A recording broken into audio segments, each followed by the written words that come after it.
Les Algériens se préparent à se rendre aux urnes pour l'élection présidentielle du 7 septembre. Pourtant, l'enthousiasme reste mesuré. Ah bon ?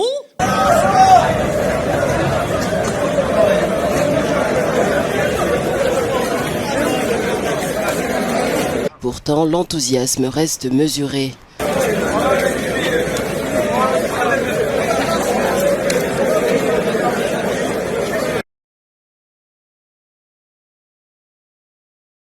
L'enthousiasme reste mesuré.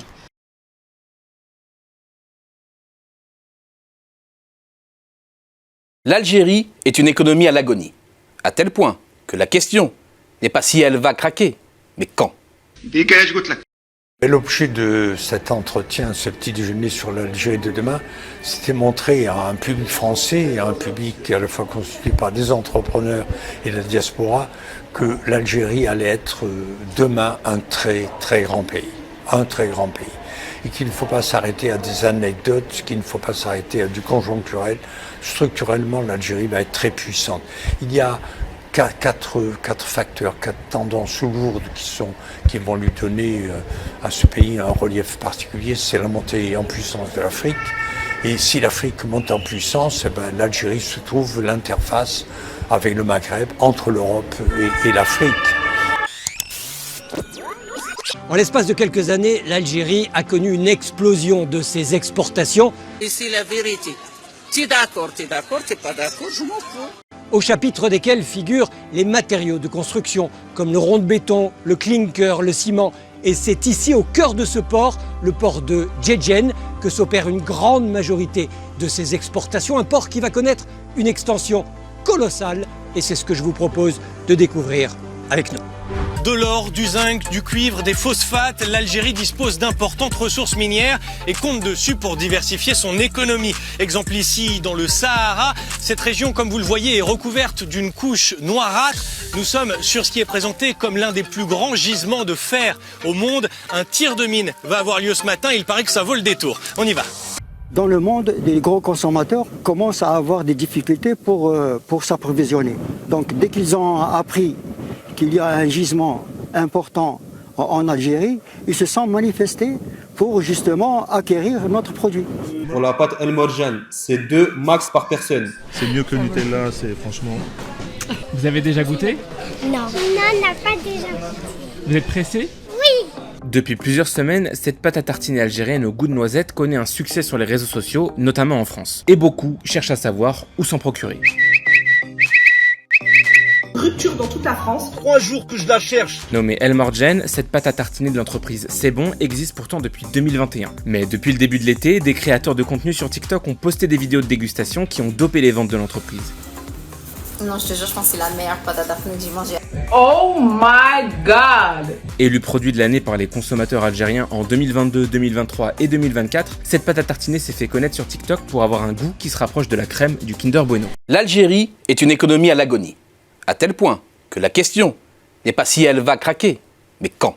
Il est menteur, comme un arracheur de dents.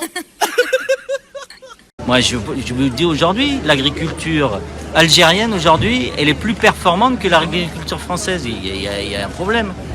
Voilà. Donc on s'est foutu de leur gueule à un moment. Les mecs, ils ont réagi. Avant, on leur vendait des pommes. Au bout d'un moment, on s'est un peu foutu de leur gueule et puis ils ont dit voilà, on est en conflit. Le gouvernement algérien a dit à partir de maintenant, on n'achète plus une pomme française. Aujourd'hui, ils sont complètement indépendants. Ils produisent leurs pommes. Ils ont refait des vergers et ils travaillent bien. Ils ont restocké de l'eau, ils ont fait... Alors que nous, on doit balancer toute la flotte dans la mer. Les citadins, ils pompent dans la nappe en nous disant « Ah, faut pas pomper dans la nappe, dans les bassines. » Ils font quoi, les citadins ? Ils pompent dans les nappes, ils chient dedans, ils le balancent dans la rivière et ils l'envoient dans la mer.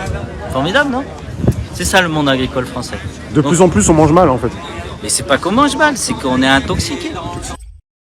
Parmi toutes les diasporas, la diaspora vietnamienne, la diaspora marocaine, la diaspora tunisienne, libanaise, la plus turbulente, la plus créatrice, la plus nombreuse, la plus concurrentielle, compétitive, c'est la diaspora algérienne. Il bouge. Et surtout, c'est la diaspora qui vient de la Silicon Valley. Voilà. Il y a là-bas 200 à 300 Algériens qui ont fait fortune, qui sont très forts, qui sont dans les nouvelles technologies, qui sont dans les robots numériques, qui sont dans les big data, qui sont dans la modernité. Si cette diaspora algérienne vient en Algérie, qu'on leur offre des technopoles à diriger... L'Algérie est une économie à l'agonie, à tel point que la question n'est pas si elle va craquer, mais quand. Et ta grand-mère, grosse de tes morts. Non. Comment ça, je bois pas Un peu de gazose, un peu de limonade. Ah oui, un petit... Oui, ah, oui. Oui.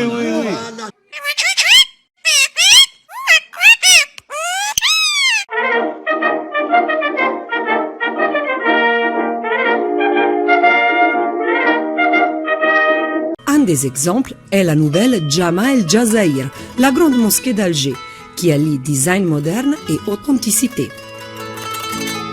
Inaugurée en 2024, cette œuvre architecturale incroyable est la mosquée la plus grande d'Afrique et la troisième au monde, construite sur 27 hectares de terrain.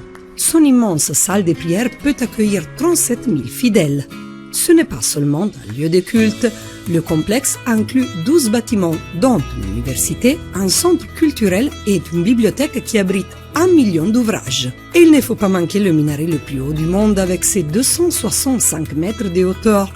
Sa plateforme d'observation offre une vue panoramique imprenable sur la baie d'Alger.